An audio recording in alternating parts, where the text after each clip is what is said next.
Alrighty, what is going on, Pats Nation? You guys already know who it is. Patriots go back here with another one. A lot to cover. In today's live stream. Unfortunately, following our win Week 17 against the Miami Dolphins, wasn't able to do a post live stream. So I do want to squeeze that into here. By the title, you can tell I want to talk a little bit about the Bills too. I don't want to talk too much about Miami just because I feel like the majority of us are kind of past Miami. We're kind of looking at the Bills game, kind of trying to figure out what to make of that game.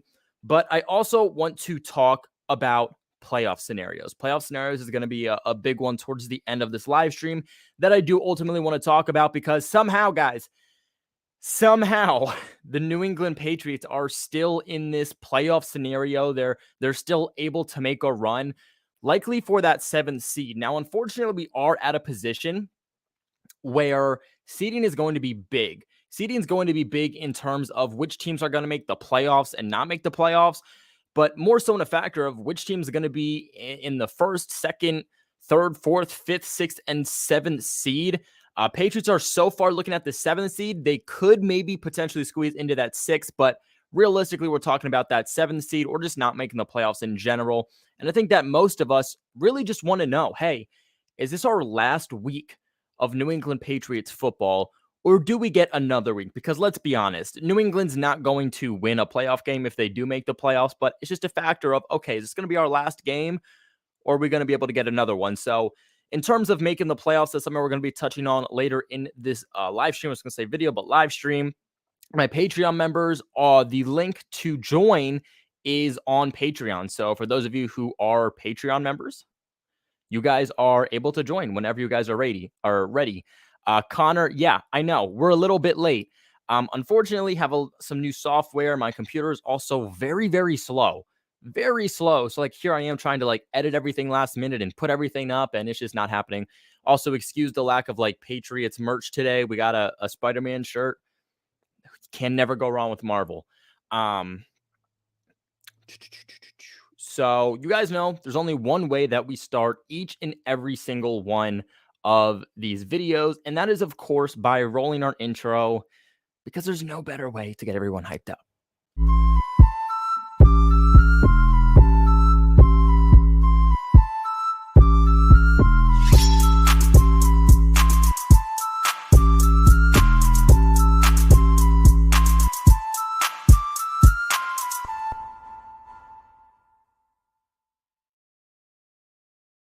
Now, one more thing before we do hop into this. I've had a lot of people ask me, Patriots Global, I see people on your live streams with you. How do I do that? How do I become one of those people that can come on the channel, join the live stream, and just talk some New England Patriots football? Global, I have an opinion. I want to voice it. Well, you do that by clicking that special little link in the description of all of my videos to my Patreon. Best way to support the channel. You get benefits from it. And of course, you can join my live streams to come and voice your opinion also. So if you are somebody that's like, Patriots Global, I want some more content. I want to join that Patriots only, or I should say Patreon member only Discord chat, and I want to come on the live stream. I mean, this is how you do it. This is how you do it. Link in the description below, as always, if you guys would like to join. Me and the Patreon members have a lot of fun in our Discord chat and have a lot of fun talking Patriots football on these live streams. So if that's something that suits you fancy, you want to give back to the channel, get some benefits from it too. This is the best way to do it. So one more thing, actually, I lied to you guys. I'm sorry. One more thing before we talk football. There's obviously a very big thing that shocked the NFL as a whole in Damar Hamlin. I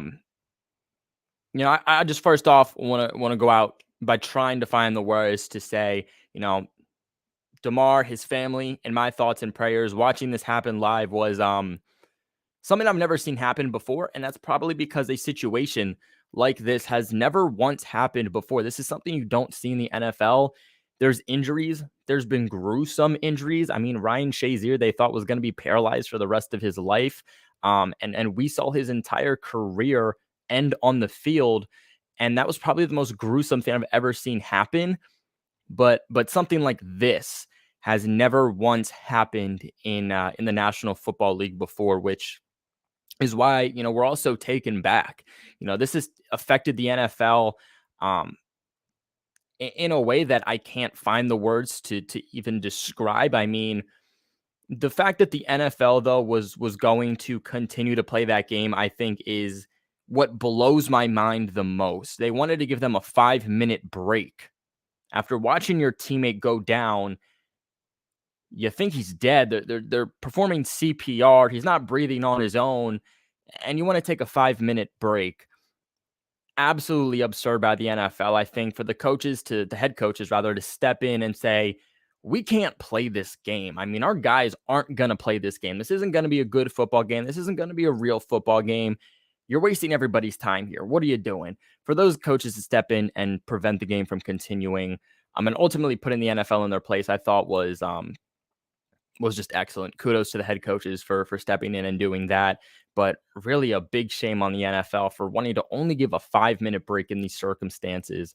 And unfortunately, this is also a game where it's very important seeding wise. The Bills and the Bengals. I mean, these are two of the hottest teams right now in the AFC. These are two teams that easily are playoff teams, but this game was going to heavily impact playoff seeding, along with teams that could make the playoffs and not make the playoffs. So, we're still kind of going to be in limbo there. What are they going to do with that game? I'm really not sure. We're in week 18 now. They're not going to play that game before week 18. And right now, the NFL said week 18 is as scheduled, as planned. Nothing's going to be changing with that game, at least, Patriots and Bills. So when are they going to play that game and make up for this? I just don't know. I don't see it because, after week 18, we're heading right into the playoffs. So either you're talking about asking the Bills and the Bengals to play 2 games in 1 week, or you're pushing the playoffs back, which ultimately means you're pushing everything back. You're pushing playoffs back, you're pushing the Super Bowl back, and that's not something I see the NFL doing. Me personally, I wouldn't be surprised if they called that game a tie, it would screw both teams over for sure. But at the end of the day, you got to do something with that game. You can't just say it's nothing. Because that's going to affect their record versus the rest of the National Football League's record. You can't do that. You got to do something with that game. One team's got to win, one team's got to lose, or you ultimately have to call it a tie. And it would not surprise me because of where we are at right now, about to head into the postseason, if they just say, yeah, we're just going to call this game a tie. So really, we're not going to know the exact seeding, the exact playoff implications, and really what teams are going to play who until those seedings fall into line. So at the end of the day, though, my thoughts are with Damar Hamlin and his family. He is still in critical condition at time of making this live stream, but he's at 50% breathing on his own. He was actually at 100% needing to breathe with help. He's at 50% now, so at least he's doing better. We don't know if he's going to make a full recovery yet, but we know for a fact he's going to be out for the rest of the season. So, like I said, you don't see this in the NFL that often. It's shaken everyone league-wide, worldwide, but something beautiful did happen at the end of the day with the situation. That's we have seen the NFL come together in a way that I've never seen the NFL ever come together. And I don't think we'll ever see the NFL come together. I mean, for professional NFL teams, like profile pictures and bios to say, Damar Hamlin and whatnot, posting about it on their public pages. I saw like the Patriots post about something on like their Instagram, and then like the Bills commented like hearts under it, and the Patriots commenting on the Bills post and all. Like, I mean, that's a rivalry right there. But at the end of the day, football is family when the games aren't occurring. So, for everyone to come together at the end of the day, I thought it's crazy. It's a beautiful thing, but like it also just shows you like this is just a game. For those of you who are like fighting each other in the stands and getting violent and getting arrested, like come on, man, it's not worth it. It's not worth threatening lives or anything like that. Like it's a game. Have fun. Talk some trash, but this just proves at the end of the day we all come together as one to talk about what we love. Read some of the comments here. Goodell said that 5-minute wait didn't come out of him. I don't know what to believe. At the end of the day, Goodell is the head of the NFL. He should be the one saying ultimately what to do. Either, hey, we're gonna stop this game or we're not. I don't know who's saying who's going to make that decision of 5 minutes or not 5 minutes at the end of the day. But I do want to talk a little bit about this Dolphins game. Like I said, guys, don't want to talk too much about it because at the end of the day, we're on to the Bills. We're looking at playoff scenarios. But I do want to talk about it a little bit. This was a must-win game by the Patriots because the Patriots, a little bit of a spoiler alert, they have to win out. That's one of the scenarios. They have to win out these final 2 weeks against the Dolphins and against the Bills to make the playoffs. Ultimately, that's how you win. That's the easiest way. The Patriots control their fate. That's what this is. The Patriots win out. Guys, we're in the postseason, baby. I don't know how with how this team has played, but we are in the postseason, baby, if we win these final 2 weeks. Fate is in our hand, which it seems like whenever fate's been in our hand so far this season, we've done absolutely nothing with it, but fate is still in our hand. But the Patriots had to win against Miami because if they didn't, we were just out completely. Now, if the Patriots beat Miami and lose against the Bills, there are still some ways that the Patriots could still make the postseason. But either way, you don't beat Miami, you're just done. So for New England to come out with this win was absolutely vital, for lack of better words, in order to make the postseason, and they do. In a game that really got closer than it should have, 21-23, they shouldn't have had that last-minute touchdown. In the fourth quarter, both of these teams only scored 7 points. The Patriots essentially should have shut Miami out, but they get down, garbage time, last-minute touchdown that they punch into the end zone there with their third-string quarterback at this point, because Teddy Bridgewater, of course, went down late in the game with that hand injury. But I think Josh Uche gave him when he was like sacking him. I think Teddy Bridgewater put his hand to Uche's face, and Bridgewater just got absolutely smashed. Like this dude's fingers went like all the way backwards. It was pretty gruesome to watch if you saw it. But he didn't return the rest of the game, went to the locker room. He was done. But like I said, last minute touchdown there by the Dolphins. In essential garbage time, that onside kick. It did make me nervous because of how this team has played. Special teams has been a little wonky. So, watching that with ultimately is 2 points because of Nick Folk's missed extra point. It was only 2 points. So if they got that ball back and kicked a field goal, this isn't even overtime. I mean, they win. So I was a little bit nervous late in there because, again, with how Patriots have played, it would be our luck that they got that onside kick. But ultimately, they didn't. This becomes just a 2-win game by the Patriots in what should have been really a 9-point win game by the Patriots. But this game was back-to-back for a little while, and I felt very confident. The Patriots had an opening drive touchdown. We never see that. The Patriots had an opening drive touchdown with their offense, and they started to look good. But of course, once Miami started to pick things up, after that first drive by the Patriots that resulted in a touchdown, they started to slow down, and Miami started to pick things up. That's when I started to get a lot more nervous.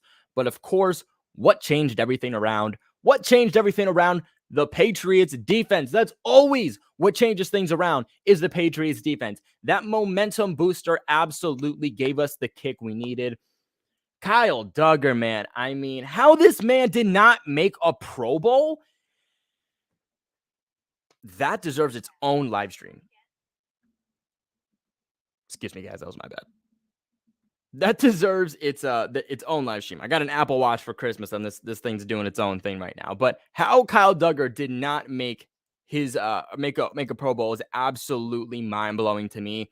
If this man does not make first or second team All Pro, my head might actually explode. He's been dominant for the Patriots. This is what I think this is his second touchdown in 3 weeks. Second defensive touchdown in 3 weeks.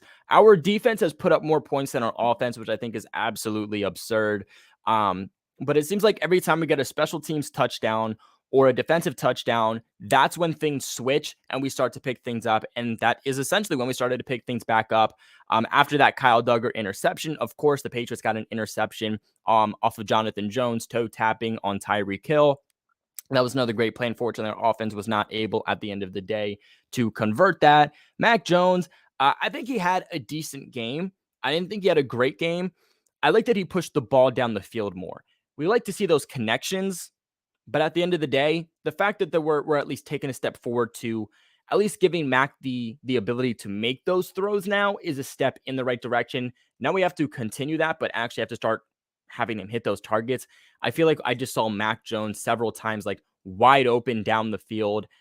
missing some guys. But at the same time, I don't know how much I can really criticize Mac, because at the end of the day, he's never really given the opportunity to throw deep passes. So when he is on the very rare occasion and he's not accurate, I'm like, it sucks. But at the same time, how do you expect him to perfect his deep ball if he's never throwing the deep ball?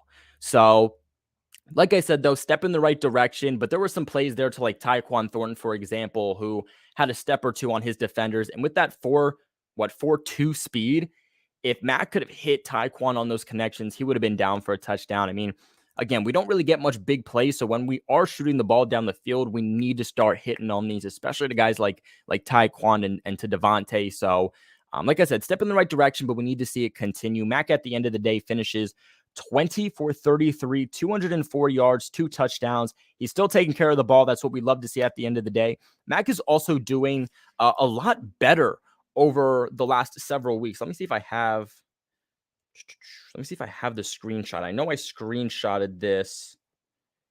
And it doesn't look like I have it. Crap. Okay. But Mac Jones has performed a lot better over the last few weeks. He's actually performing top 10. I think he's 11th or 12th in one category. But other than that, he's been placing top 10 in most categories for quarterbacks over the last few weeks. So he's actually taken a pretty big step forward despite what we've seen from him. So like I said, this Mac Jones slander is not going to be tolerated. I also do just want to say, man, if you're someone screaming Bailey Zappi at these damn games, your pass for being a Patriots fan is officially taken away, and you can just leave the live stream now. Nothing against Bailey Zappi, but you're not watching football and you don't know football. You don't know what's going on in front of you. If you're out here screaming for Bailey Zappi, thinking that he's going to be a better quarterback, but also thinking that screaming Bailey Zappi is going to help the Patriots in any way, shape, or form, because all you're doing is being detrimental to your former first-round quarterback and starting quarterback in Mac Jones, because now he's struggling mentally and overthinking because the entire crowd is screaming for his backup. So please just be smart, support the guy that's under your center, and maybe then we can start being more successful. I'm not going to say it starts with Patriots fans, but we do play a part in it. So, guys, please, for the love of God, be smarter. Rushing wise, Ramondre Stevenson, not a great game. I actually think Ramondre, for me, was a loser in this game. I expected a lot more from Ramondre. This Miami Dolphins run stopping ability has been very questionable. They've picked it up over the last couple of weeks against some not so great rushing teams. But I expected Ramondre to do better. 8 carries for only 42 yards. Now, Damian was back in this game, so they did distribute the ball a little bit more. But nonetheless, I was still expecting the Ramondre to have a bigger part in this game and to ultimately play better, and he didn't. On the other end of that, though, we'll get into that. We'll get into that defensively here in a little bit. I don't want to talk about that right now. Tyquan Thornton actually led the Patriots in receiving yards, not today, but in this game. I thought this is the best game I've seen from Tyquan Thornton probably since earlier on in the year when he first came back. This might have honestly been his best game as a pro so far this season, actually, now that I think about it. At least since the preseason, which, I guess technically we're not going to count, but since then, I would say this is probably the best game I've seen from the rookie Tyquan Thornton. He puts up 3 receptions for 60 yards and a touchdown. He looked good.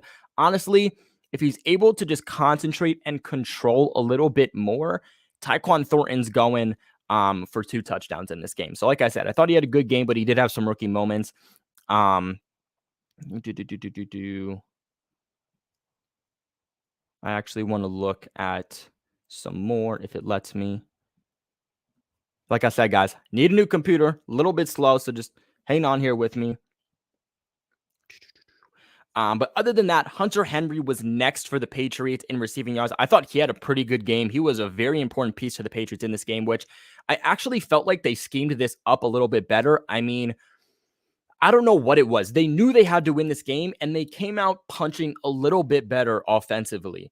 They distributed the ball a little better. Scheme-wise, they were better. For them to have an opening drive touchdown offensively, they were better in that category. So I think this offense did see a step in the right direction, and we're going to need that, but a lot better against Buffalo and heading into the postseason if we do make it. But Hunter Henry in a game that we weren't expecting him to play after going down with an injury against the Bengals, he finishes with 6 targets for 5 receptions, 52 yards, averaging 10.4 yards per reception, 0 touchdowns.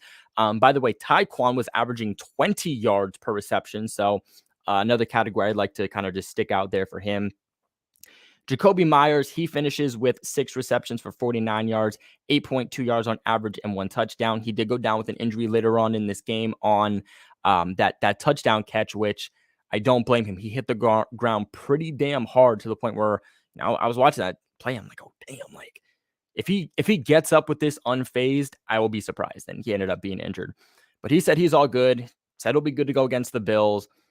He was a limited participant in practice, so I do expect him to play. We'll see how affected he is by this, of course. We know that he does fight through things as much as he can. On the other side of things, Damian Harris, 9 carries. He actually does get more carries than Ramondre in this game, surprisingly. Patriots finally trying to preserve Ramondre a little bit more, it looks like, which it's about damn time.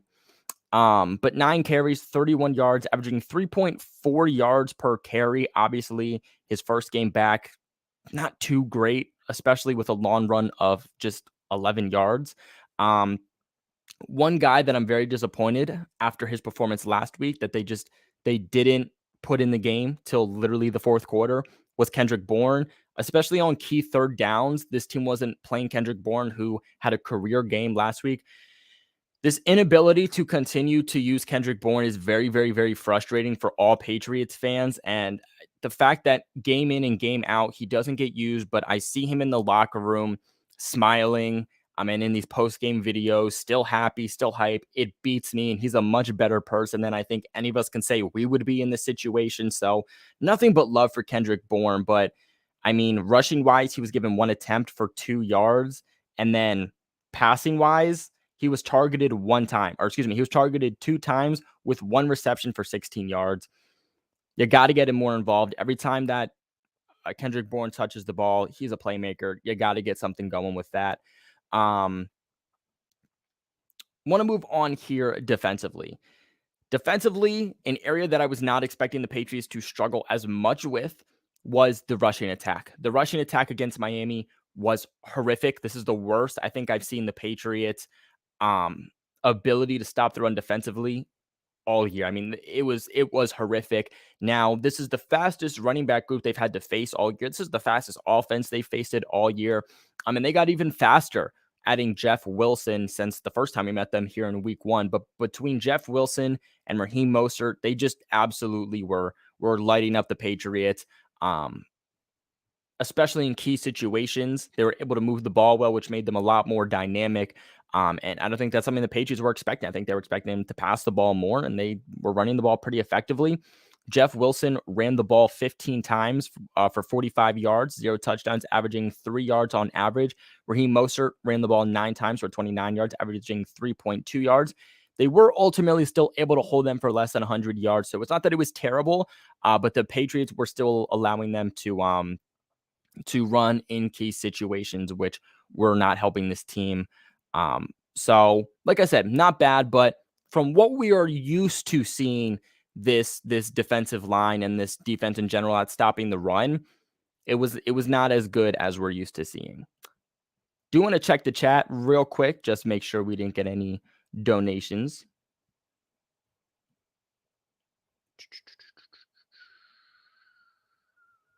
We did get 2 donations here. I do want to touch on real quick.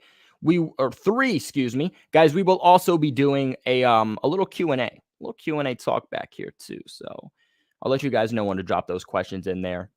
Felipe, my boy, back in the chat, longtime supporter. You said we losing Uche and Duggar next year. Watch, LOL. Oh, Felipe, man, I hope not. Felipe, I hope not, because let me tell you, bro, I will be in the club crying. These are 2 of our best players right now. Uche, I could potentially see them losing. If he continues to play this good, I think he's going to just get a bag in the offseason. And are the Patriots going to want to pay 2 edge rushers top 10 money? Probably not. So he's probably gone. I'm sure they'll put some type of tenure or some type of tender on him. Um, I don't see a first, so probably like a second round tender they'll end up placing on him if they don't get a deal done. So they could get 2 more years from him. And then you have Uche and Judon, who would be free agents at the same time. But like I said, we'll just see there. I would say personally, if I had to pick between one player, Uche or Duggar, I would say Duggar. I think the Patriots can find ways to be more dynamic with their pass rush ability and get another edge rusher there. If they do lose Uche, he's still a key piece, but I think they can still find better ways, or at least optimize ways if he does leave. But if you lose Duggar, I mean, we've seen time after time when he's not in the lineup how screwed up this defense looks and just how screwed the secondary looks. So, Duggar's a key piece. Again, 2 touchdowns within the last 3 weeks, 3 touchdowns, 3 or 4 touchdowns in general this season. He's been an absolute baller.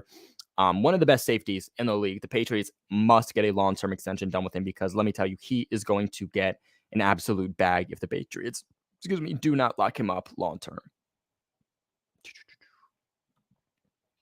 Reggie P with a donation, my man. You said, what free agent wide receiver would I like for us to get next year? One man named Jacoby Myers. Surprise, surprise. If you don't know about him, you know about him now. Jacoby Myers is literally the best free agent wide receiver on the open market, in my opinion. There's really no one to get on the wide receiver open market.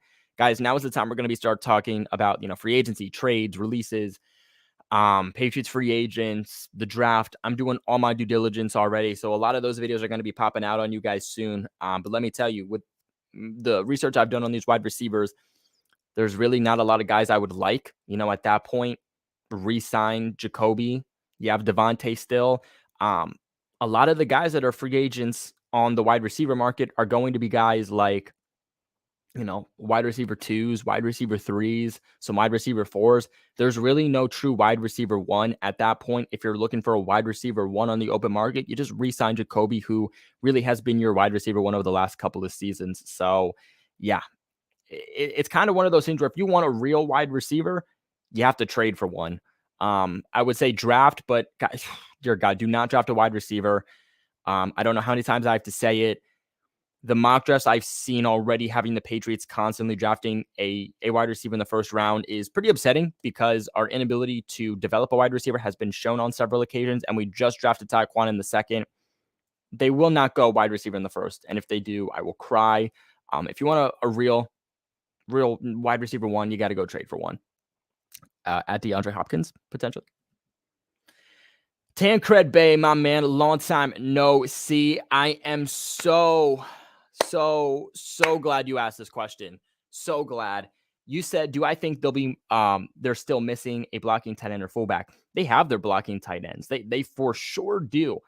Jonnu and Hunter Henry are 2 good blocking tight ends for sure, especially Jonnu. But they're not really using them as inline H-backs. They're not using them as fullbacks. So they're not really being utilized there, and they haven't all season.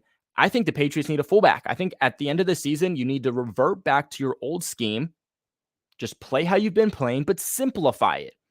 The problem is that the Patriots, tried to simplify the offense this offseason, but instead of truly simplifying it, they switched up the offensive scheme to something totally different during the offseason. It didn't work. And to this point, we've seen 5 or 6 different offensive schemes from the Patriots from week 1 to week 17.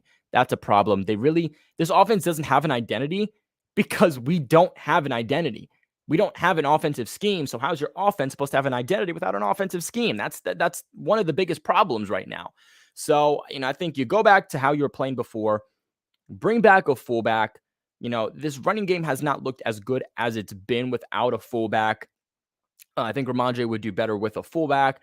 I think that, in pass blocking situations, I think with how this offensive line has performed, getting a blocking fullback in this situation, just a fullback in general, would have helped us a lot more in these situations also. So I think letting one go was a bad move. So I could see them going back to one. I think it would be smart. We've done it for the last several decades. So, the 1 year we go away from it, it has implications. Just bring a guy back. Jakob Johnson, he is a free agent at the end of the season. The Patriots could maybe find a diamond in the rough there as a UDFA. They could. There's not a lot of teams that use fullbacks, so the Patriots could easily have their pick in the UDFA pool. But if you want to bring a familiar face back, Jakob Johnson's a free agent, and I would not mind seeing that at all. I know we got another dono. Where is it? I feel like I saw we had another dono. Make sure we didn't. Because like you guys know, once we get donations, those do get priorities. I have no clue where my Patreon members are at. I got no clue. They said they were going to pop out in today's live stream. I haven't seen any of them come out yet. But now that we talked about that Dolphins game, I will say one more thing is that the Patriots do want Miami to lose this week. That's a playoff scenario. And Miami is going to be on their third-string quarterback. Teddy Bridgewater, not looking like he's going to play with that injury still. Tua is still in concussion protocol. They're going to be on QB3 against the Jets. For the love of God, Jets are eliminated from the playoffs, but Jets, do us a favor, please, and win this game. Do yourselves a favor. Do the fans a favor. Win the last game of the season for yourselves. But do us a favor, too, by winning that game and putting us in a better position to head into the postseason in case things do not go well against the Bills. Appreciate it. And let me... Trying to find my statistics here as we transition to the Bills. This is not... There we go. There we go. Alrighty.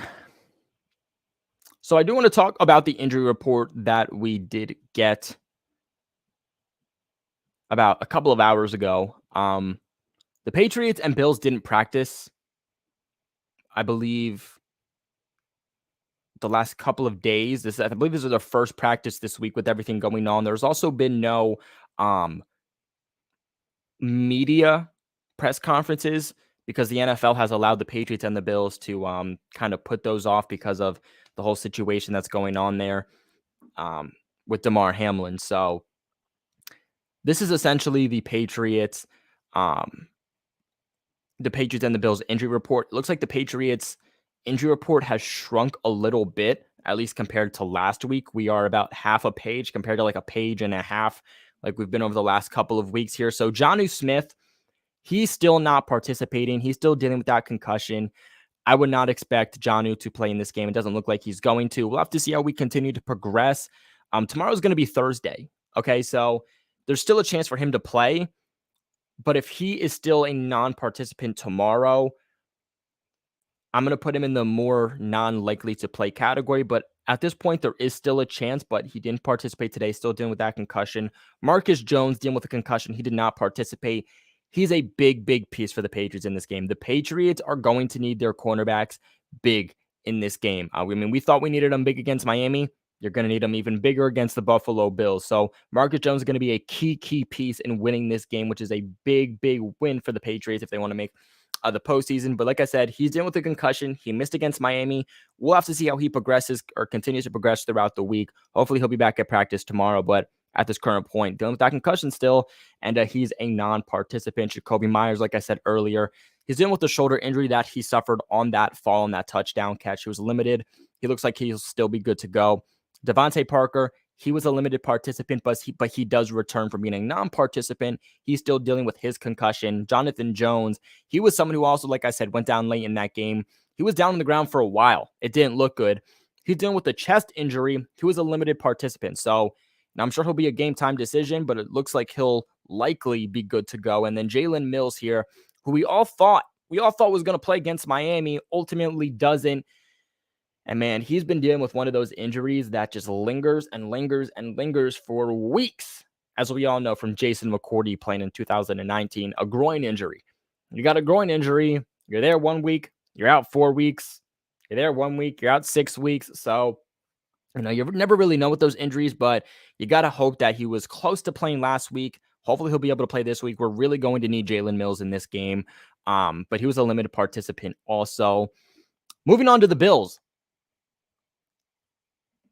The Bills' injury report is essentially nothing compared to what the Patriots is. Like literally, they have one guy who's on this injury report. It's Terrion Johnson, the cornerback. He's in concussion protocol, and he was a limited participant. It looks like the Bills are going to be fully healthy for this game. Only thing is, what are the Bills going to do in this game? It's week 18, and then you're in the playoffs. You're a playoff lock. You're already clinched. The question is, are you finishing as the first seed or the second seed?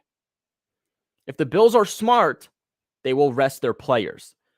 And if you're a Patriots fan, you are praying to God that they rest their players. If the Bills don't rest their players, it's a home game for them. It's an away game for us. I'm shaking in my boots a little bit because this is a must-win game for us. And you know that they would love to put us in a position where we don't make the playoffs. And with this whole situation, I've gone back and forth with myself, kind of trying to be like, okay, would this be, for lack of better words, would this put the Patriots in a more favorable position because of everything that the Bills have been having to go through lately? Not practicing, their head won't be there in this game. Are they going to be just not there mentally? Could that be an advantage for the Patriots? But then I'm also in a position where I'm like, after everything that has happened over the last few days with this team, are they going to be that more motivated to play for him and win this game? And if that's the case, the Patriots, man, they're going to be screwed if that's the case. And there's no way we win this game. Like I said, week 18, usually teams will rest their starters. Guys like Jordan Poyer, Stephon Diggs, Josh Allen would be guys that they would normally sit. But like I said, with everything going on lately, everything's really up in the air with this game. This game is expected to still be played, but it's not official that this game is going to be played between the Patriots and the Bills. If I'm able to pull this up, and I actually don't have it like I thought I did. Currently, the Patriots are 8-point underdogs against the Buffalo Bills. Like I said before, you are ultimately hoping that the Patriots do get some type of advantage.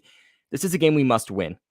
Okay, we can lose it, but then you're relying on other teams essentially to get you into the playoffs, and that's not what you want. You control your fate. Easy scenario is win out. Just do that. But man, I mean, just sitting here and thinking about it, the Patriots would be in a better position if Stephon Diggs and Josh Allen are out.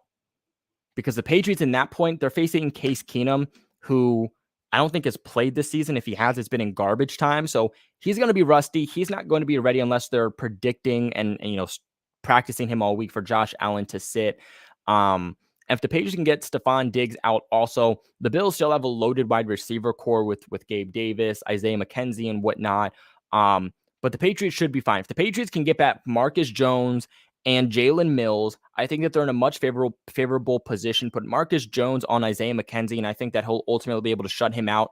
Don't put Miles Bryant on Isaiah McKenzie, or we'll be screwed all game. I think the Patriots really have to get pressure on the Buffalo Bills. They're going to have to play man-to-man. I don't think they're going to be able to play zone against them. But play man-to-man, you get your corners back. I think they'll be in a much favorable matchup. And if Case Keenum plays, all you got to do is get pressure. It's going to be a big game for Matt Judon and Josh Uche.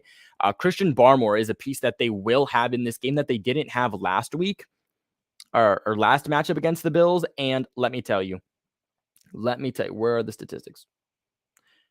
Christian Barmore against the Miami Dolphins, 90.8 PFF grade, 7 quarterback pressures, 32% pass rush win rate. The Patriots against Case Keenum, if they can get pressure on him, imagine Josh Uche, Matthew Judon, and then Christian Barmore up the middle. I think that they'll force Case Keenum into a couple mistakes. And as long as, the Patriots can get one defensive or special teams touchdown, along with, as long as this offense can just at least play average, the Patriots should come out with the win. But, like I said, if the Patriots are in a position where this Buffalo Bills team is just motivated to win and they're not going to pull out their starters, they're going to play their starters, and this is a for Damar Hamlin type of game, then the Patriots are screwed. The Patriots are absolutely screwed in that sense. But you got to hope that the Buffalo Bills are thinking long term here. They're thinking playoffs, or thinking Super Bowl, which at the end of the day, don't win a Week 18 game for Damar Hamlin. Don't go all out for him for Week 18. Go all out in the playoffs. Go all out and win the damn Super Bowl for Damar Hamlin. Week 18 does not matter for you guys. Rest your starters, and I think that's the best case there for the Patriots. But before we get into a Q&A and kind of answer some of your questions, I do want to get into these playoff scenarios. There's not a whole lot, so this isn't going to take all that long. But basically, this is the race here for the 7th seed. For the New England Patriots to win, well, I can't say win, but make the playoffs and win, I guess you could say win the 7th seed, for lack of better words. This is what New England has to do. Beat Buffalo, easy. Well, not easy, but that's the easiest scenario here. Or they need a Pittsburgh loss, a Miami loss, and a Jacksonville win. Essentially, they need the Jacksonville Jags to win the AFC South. I believe it is the AFC South. And we'll be Gucci. We'll be in. Let me make sure. Let me see. I want to see exactly who.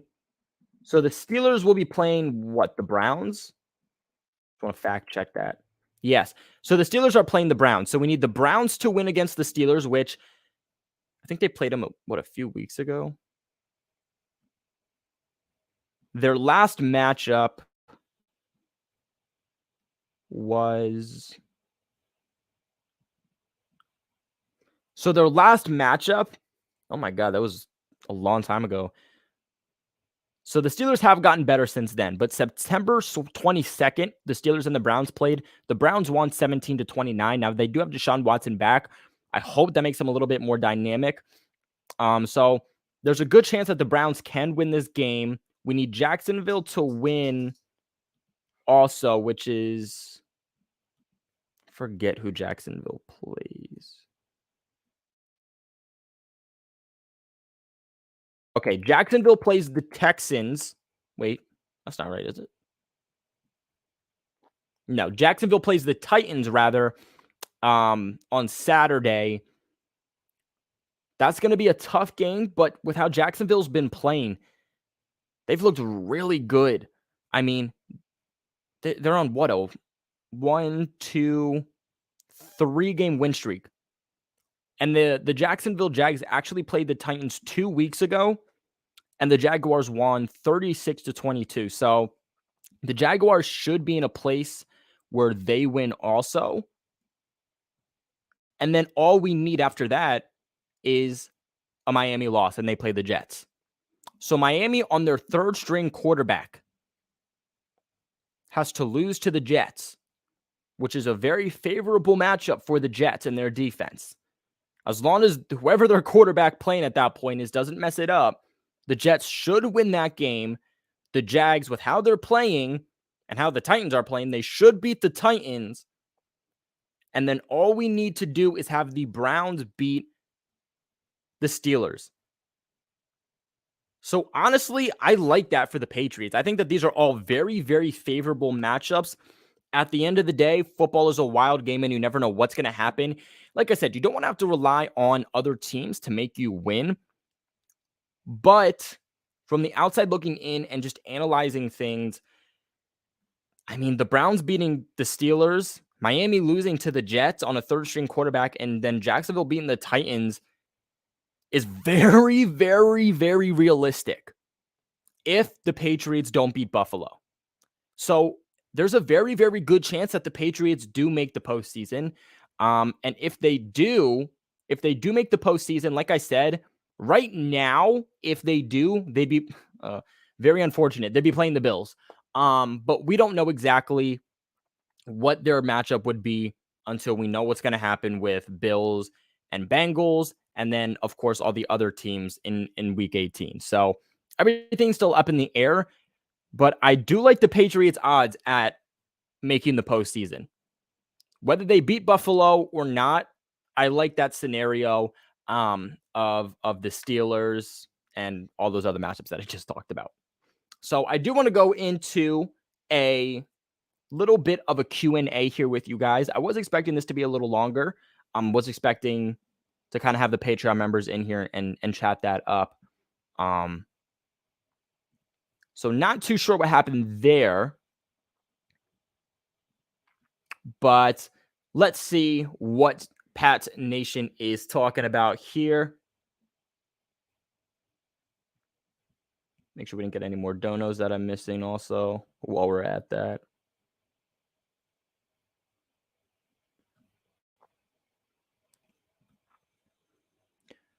Max, I think you put up an excellent point. I mean, if you're the Bills, who do you want in the playoffs? Would you want the Patriots in the playoffs or the Dolphins? You probably want the Patriots. The Dolphins have looked like crap, but you get Tua back by then, I would assume. And then with their offensive weapons and the fact that, did the Dolphins beat the Bills earlier? Yeah, if the Bills would like any of those two teams, it's the Patriots, because they can take advantage of the Patriots offense pretty easily. Because at the end of the day, it doesn't matter how good your defense is. If your offense doesn't put any points up on the board, like, they'll be fine. So I think the Bills would rather have the Patriots anyway.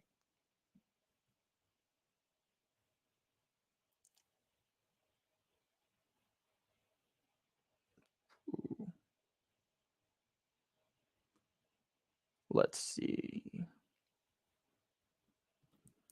Just go back to 16 games. 17 makes no sense anyway. I think what the NFL was doing is, like, high demand, more football. Like, the NBA season is like longer, and they have more games.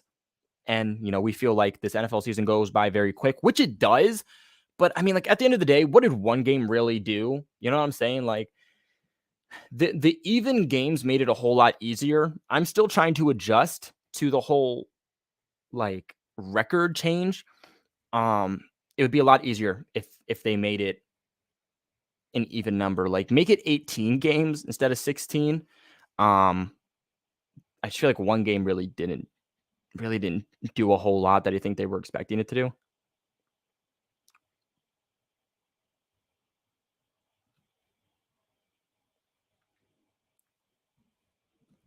Ashton says, ain't no freaking way I'm pulling for the Browns. Not happening. Why would you not pull for the Browns? Come on, Ashton. You need to pull for the Browns. Are you telling me you would rather root for the Steelers and us potentially miss the playoffs? No, root for the Browns. Root for the Browns. Forget the Steelers anyway. They were our rivals at one point anyway. I mean, Browns not beating the Steelers. I don't know why everyone in this chat thinks that it's crazy for the Browns to beat the Steelers. They literally beat them a few weeks ago. The Steelers are not a good, like, why is this not understood? The Steelers are not a good team. The fact that there's potential for the Steelers to even make the playoffs is insane to me. Like, genuinely insane.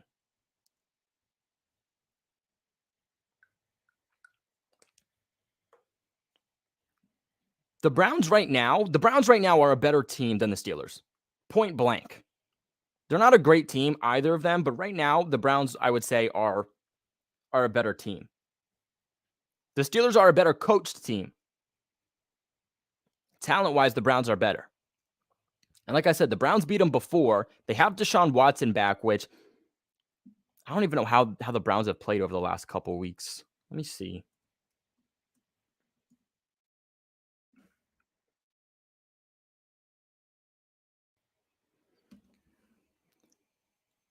See, like, the problem is that Deshaun Watson has not played good. And that's been the issue, is that he's played so bad that they're not really putting up a lot of points. I mean, the Browns put up 10 against the Saints. They put up 10 against the Browns. They put up 24 against the Commanders. I feel like you want Jacoby to play in this game if you're a Patriots fan, in all honesty, unless Deshaun just randomly pops off. But you cannot tell me that Browns against the Steelers. You cannot confidently sit here and tell me that the Steelers are going to win with how the Steelers have played. The Steelers have been booty, bro. Like, the Steelers have been so bad, it's not even funny. Like if we look at the Steelers lost against the Ravens 16-14. They just beat the Colts 24-17, and the Colts are one of the worst teams. The Dolphins beat them, the Bills beat them, the Bengals beat them, the Eagles beat them, Jets beat them. We beat them earlier on. Like the Steelers are one of those teams where they have good coaching. So they're kind of like the Patriots. Like it doesn't matter how bad the roster is because the coaching is good. Any given week they could win or lose. But I'm thinking the Browns are going to pull some. Well, where is this? Where is this game? Okay, the Browns are at Pittsburgh, so Pittsburgh will have an advantage. I don't like that.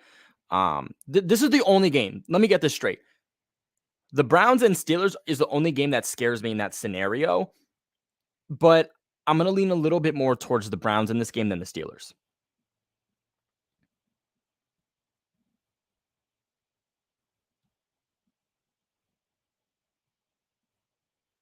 I do see we got another donation in the chat also. Man, Reggie P, bro, you are popping off for me today. I really appreciate you, brother. You said, would you rather play? Oh, this is a good one. Would you rather play the Chiefs, Bengals, or Bills if we get in? In all honesty, the Bengals. All honesty, the Bengals. The Chiefs are such a high-powered offense that I just don't think we're gonna be able to match up. Their defense is just well coached, so they're able to perform well. I think they have a good pass rush, but their secondary is still suspect. Um, the Bills, I don't want to play the Bills. The Bills just they're a good team. The Bills are a good team with coaching, personnel, but you know damn well when they get into the playoffs, they're going to be another monster. After this DeMar Hamlin situation, they're going to be so motivated and so fired up. Like, no, do not put the Bills against my team, please. We're going to get shot out. Now, we're probably going to get shot out anyway. We have really no business. We have no business being in the playoffs. Like, we are not a good team. We have a great defense, but other than that, we're not a good team this year. We don't deserve to be there, but with how the NFL is this year, we're still in a fighting chance. But I would rather play the Bengals just because we were literally 5 yards away from winning against them a couple of weeks ago. They're one of the hottest teams in football, but I think there was a game plan. There's a blueprint there for how to beat the Bengals. They're a good team. The Bengals are one of the hottest teams in football, but they're an inconsistent team, and we've seen that too. They're not like the Chiefs. They're not, they're not like the Eagles or anything like that. Like they're a team that still has flashes of the old Bengals. They could be dominant one week and then show flashes of like a 2018 version of the Bengals. And that's their problem. They played great against the Patriots in the first half, 22-0. But at the end of the day, the Patriots almost came back in the second half from a 22-0 deficit in the first half. The Bengals didn't score any points in the second half in that Patriots game. Insane. Like the Patriots almost scored 22 points in the second half. But the Bengals scored nothing in the second half. Like I said, I just think there's a blueprint there. I think there's an idealism on how to win that game. And I think the Patriots were able to show Joe Burrow a couple of things that he hasn't seen yet. So, I mean, none of these games are ideal because these are all super hot teams in the NFL right now. But I think just based purely off of how we've seen the Patriots play, I would say the Bengals.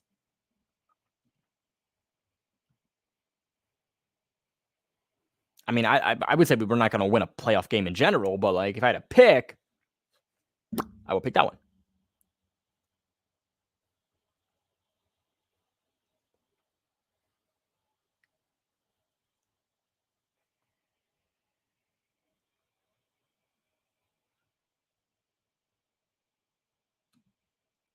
Trying to find some good questions here to answer and answer.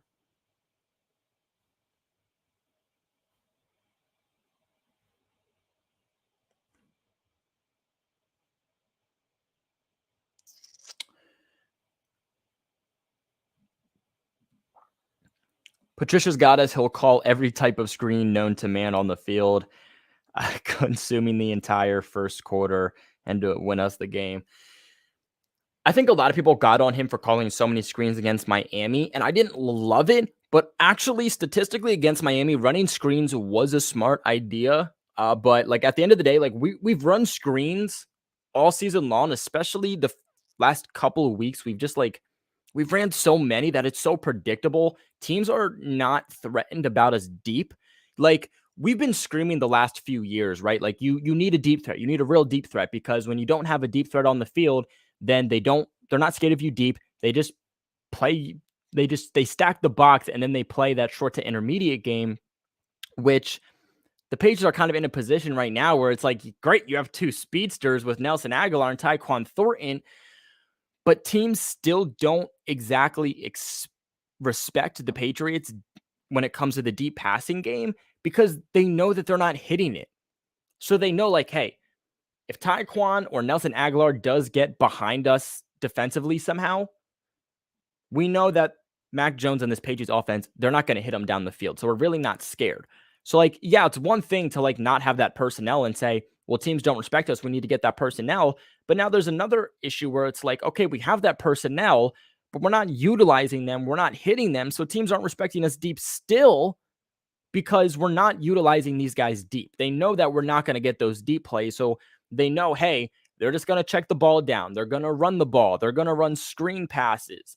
They're going to run shovel passes. So what do? It's really just stack the box and play that short to intermediate game, and that's how they're stopping us. Easy. And unfortunately, the Bills are able to diagnose that very quick because they have a very quick defense, especially with their cornerbacks and their secondary and their very good group of linebackers, which I think is very underrated for the Bills.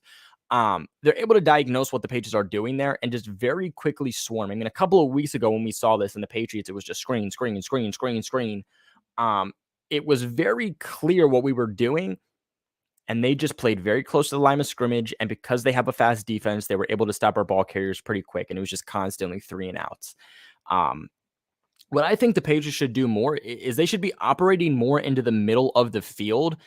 You know, kind of like that 10 to 15 yard range is where I like seeing this team really pan out because, you know, you don't need 20 plus yard throws down the field. If you have them, great. But at the end of the day, these 10 to 15 yard pickups in the middle of the field seem to be our big splash plays, the plays that we actually are picking up yardage. So it's like, why are we not doing those plays more?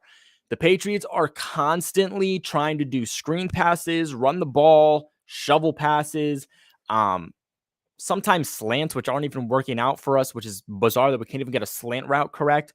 But they're working so close to the perimeter and not working in the middle of the field at all, which we have the personnel to work in the middle of the field, and things aren't working for us on the perimeter. So stop working the perimeter.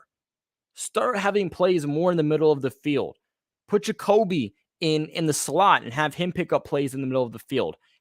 Literally have Hunter Henry and Jacoby Myers both run slants or go routes in the middle of the field, and I promise you, you're going to pick up something. Or at least have them both run in routes. And you're going to pick up something because constantly going to the outside of the field is making things more complicated, and we're not getting anything done. Nelson Aguilar at this point shouldn't even be on the field, and we're still throwing to him. Tyquan Thornton is still a rookie, and that's showing. Work in the middle of the field because literally whenever we're picking up big plays or splash plays, do you guys notice that it's literally like 80 to 5 to 90% of the time, it's in the middle of the field. Start working there. Sorry for that little rant.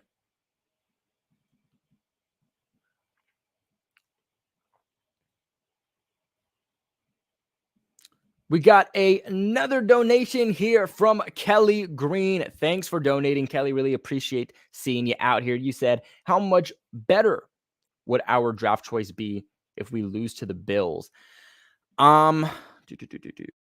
Let me currently look up. I know I saw it. I think I think we're at 16 right now. Let me just make sure.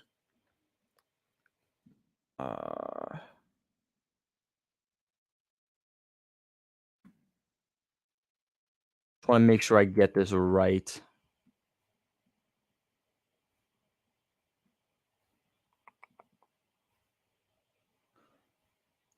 So currently we are. Oh, wow. Okay. Was not expecting that. So currently we're 21. Currently we're 21. If we drop, we don't know the exact place. So like I can't give you an exact place on where we would be. But if the Patriots are to lose this game, you're sitting somewhere between like 15 to like 20. Right now we're at 21. If this lets me go down. Yeah, right now we're at 21 right now. 15. So it goes 13 New York Jets, 14 Commanders, 15 Pittsburgh Steelers, then the Packers, then the Lions and the Seahawks and the Jags, the Bucks, the Patriots, the Giants, Ravens, Chargers, Bengals, Vikings, Cowboys, whatever. So yeah, you'd basically be sitting somewhere between 15 to likely 20. Yeah. So that's probably your range you're going. Other than that, those teams are pretty much set in stone from where they're at. I mean, the Pittsburgh Steelers are still technically in it. But the Commanders, they're out. The Jets are out.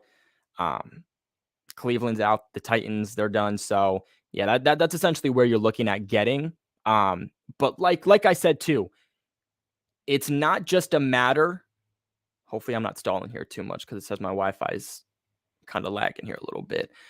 It's not just a matter of us losing this game, because at the end of the day, let's say we lose this game, but the scenario works out in our favor that still gets in the playoffs. Well, then it doesn't matter. It doesn't matter if we lose this game or not because we're still in the playoffs. If you want a better draft pick, you want the Patriots to lose this game and not make the playoffs. That's how you get a better draft pick. But let's say the Patriots lose this game and make the playoffs.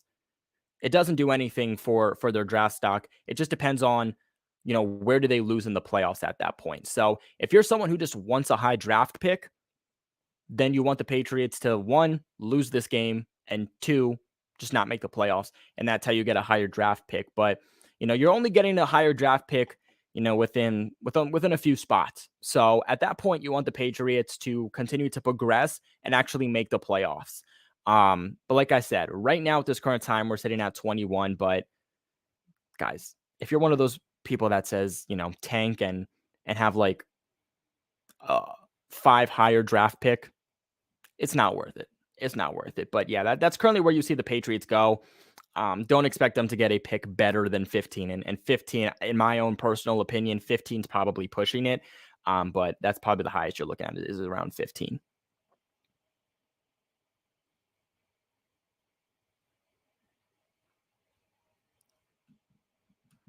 Raw 94 brings up another excellent point here. Kendrick Bourne is a traffic kind of guy. We should be using him. And that's my exact point. Against the Bengals, this man was in triple coverage. And he makes an insane catch downfield. Not to mention that on the sidelines between two defenders, he's able to catch the ball, toe tap on the sideline for the catch also. So why are you not playing a guy that's Mac Jones' best friend, his favorite target, can catch in traffic, and can play the short, intermediate, and deep halves of the field? It makes no sense to me. It really doesn't, because these other players on the field, they don't have the attributes that Kendrick does. They're not able to go up against, double or triple teams. They're not able to make the catches that he can. Or you're in a position where, you have players that can only work the deep field like Tyquan Thorne and Nelson Aguilar. Or you have guys that can only work, really that short to intermediate parts of the field. So why we're not playing Kendrick when we need these big splash plays, or even when we need to just work the short to intermediate route, it makes absolutely no sense to me, man. I mean, I don't know what we have to do anymore. Do we have to start like a GoFundMe or like a page where we all sign it and we ship it off to Kraft and say, yo, we need to play Kendrick? I don't know. Kendrick's not the type of guy you're going to play 90% of the snaps each week, but 70 to 80, like, can we at least get that? And we're not doing it. It doesn't make sense to me. Find ways to get him involved. It's not hard. I could literally do it. Because at this point, it's not even like get him involved, because if he's on the field and he gets open, like Mac's going to go to him. It's just put him on the field. Like in key third downs when we're not playing our best receiver, it makes no sense to me.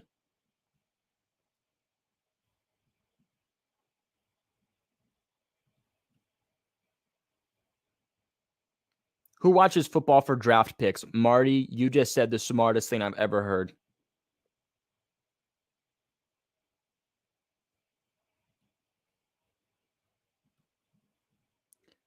Tank for next year. You're in the final week of the season there, Brandon, man. I'm gonna be honest with you. There's really no tanking. Like you're really not doing much for yourself by losing this week.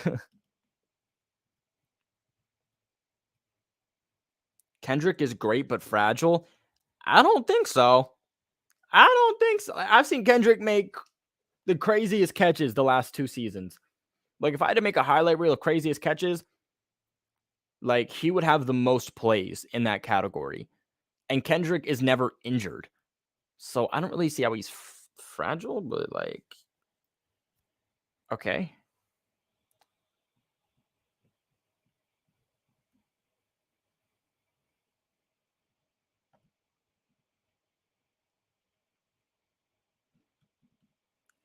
Anytime, Kelly, I got you.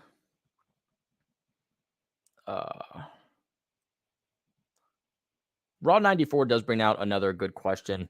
I thought Bourne and Parker would be our outside guys and Nelson and Jacoby in the slot. I actually wouldn't mind seeing Nelson in the slot just to see what he could do. But like at this point, just get Nelson off the field, man. Like he can't get open. He can't catch the ball. He can't take care of the ball. Like, what are we just keep him off the field? At this point, play Tyquan Thornton, okay? Just play Tyquan. But I agree with you. Why? Well, first off, when Parker is back, we're not really playing him all that much or giving him looks. But Parker's been very banged up this year. You know, he's not been able to get on the field at a consistent rate. But Jacoby in the slot, and then yeah, you could put Kendrick on the outside or on the inside. You could literally place him wherever you want. Wherever you need the most help, just place Kendrick, and he's going to get you production. Because what's very underrated too about Kendrick Bourne is his ability after the catch. What he's able to do after the catch, no other receiver we have can do that.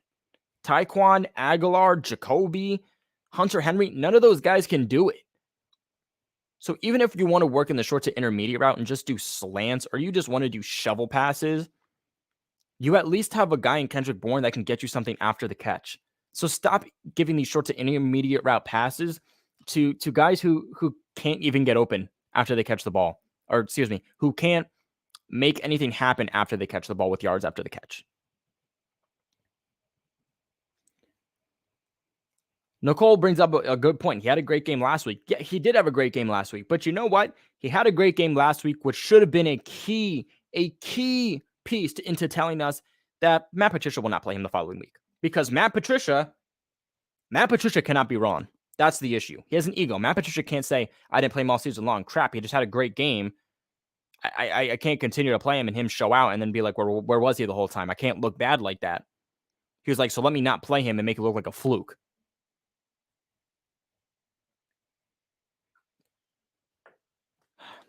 I need a water, man. I'm getting a little upset.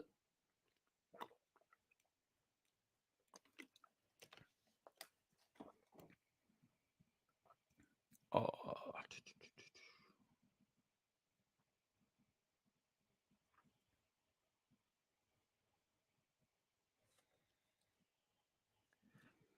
Michaela brings up a great point. So why do our receivers get a word I'm not allowed to say, or I'll get demonetized?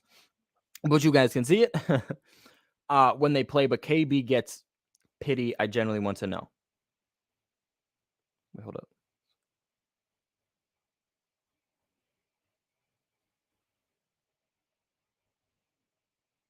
Actually, I feel like I might have misunderstood this because I'm not sure I understand what this means now. What do receivers get crap when they play, but KB gets pity?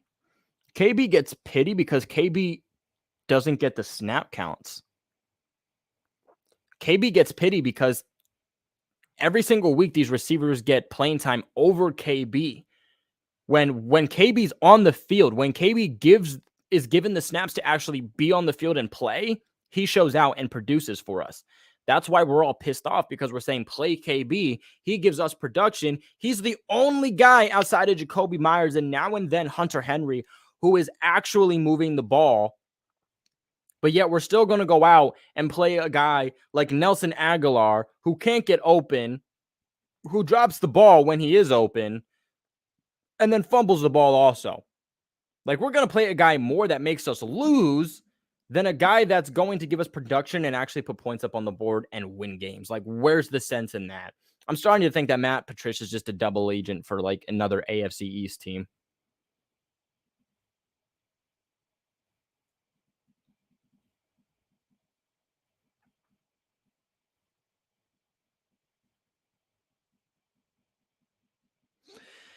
But like, look, here's what I will say. I feel like I gotta be a nice guy too and understand that this isn't exactly Matt Patricia's fault, in the sense of like, Matt Patricia was never qualified to be here. Like, literally ever. When was Matt Patricia a defensive-minded coach who was a defensive coordinator? When was he ever in a position to run our offense? He was thrusted in a position where he had to. And at the end of the day, whose fault is that? That's Bill Belichick's fault. Belichick said himself earlier this season, if it does not go well with Matt Patricia, you blame me. And we're all here blaming Matt Patricia. Matt Patricia needs to go. Like, he should not be the offensive coordinator next year. But at the end of the day, he was thrusted into being this offensive coordinator. And when you're a defensive-minded coach running an offense, like, I'm sure he's doing the best he can. But, like, maybe we should be blaming Bill for putting him in that position. If you're Bill Belichick, you're leading this team and you're supposed to be this brilliant mind, like never seen before, best head coach ever in the National Football League. But then Josh McDaniels leaves. You have no backup plan, and you put in a defensive coach as your offensive coordinator. That part is on Bill Belichick. That has nothing to do with Matt Patricia. So I do feel like we should not just be hating on Matt Patricia, but should also be hating on Bill Belichick for thrusting him into that position.